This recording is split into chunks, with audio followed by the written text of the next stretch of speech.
Composition of the blood. The blood is made up of several components: plasma, red and white blood cells, and platelets. See figure 611. Plasma. Plasma is a watery, salty fluid that makes up more than half the volume of the blood. The red and white blood cells and platelets are carried in the plasma. Waste carbon dioxide from the cells also dissolves in plasma to be transported back to the lungs. So plasma is the fluid portion of the blood. Moving on to page 130.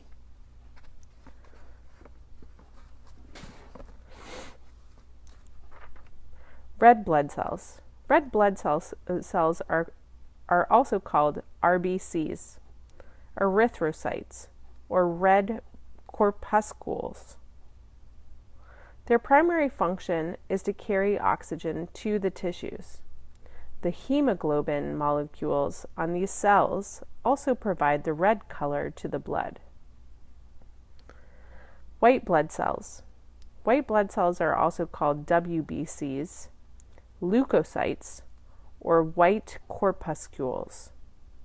They are involved in destroying microorganisms, germs, and producing substances called antibodies, which help the body resist infection. Platelets. Platelets are membrane-enclosed fragments of specialized cells. When these fragments are activated, they release chemical clotting factors needed to form blood clots. As you can see, the blood has a variety of functions.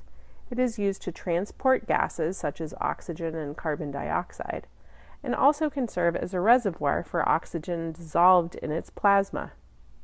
Blood also plays a role in fighting infection and the production of clotting factors. Other functions include the regulation of body pH through chemicals transported in the blood, otherwise known as the blood buffer. So, red blood cells, components of the blood. They carry oxygen to and carbon dioxide away from the cells. White blood cells, components of the blood. They produce substances that help the body fight infection. Platelets, components of the blood. Membrane-enclosed fragments of specialized cells. So here's a diagram 611. Blood consists of plasma, red and white blood cells, and platelets. Here's a blood tube with the blood separated. On the top is plasma. On the bottom is red blood cells.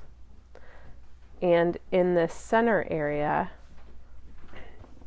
are 5 types of white blood cells: eosinophil, basophil, monocyte, lymphocyte, neutrophil, platelets. Pulse. A pulse is formed when the left ventricle contracts, sending a pressure wave of blood through the arteries. The pulse is felt by compressing an artery over a bone. This allows you to feel the wave of blood, or pulse, as it comes through the artery.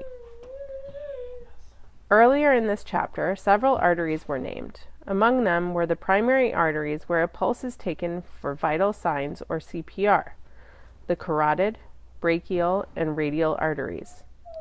You will also use the pulses at the ankle and feet, posterior tibial and dorsalis pedis, to check for adequate circulation to the lower extremities. The radial, brachial, posterior tibial, and dorsalis pedis pulses are called peripheral pulses because they can be felt on the periphery or outer reaches of the body. The carotid and femoral pulses are called central pulses because they can be felt in the central part of the body. Because they are larger vessels closer to the heart, the carotid and femoral pulses can be felt even when peripheral pulses are too weak to be felt. So here we have pulse, the rhythmic beats caused as waves of blood,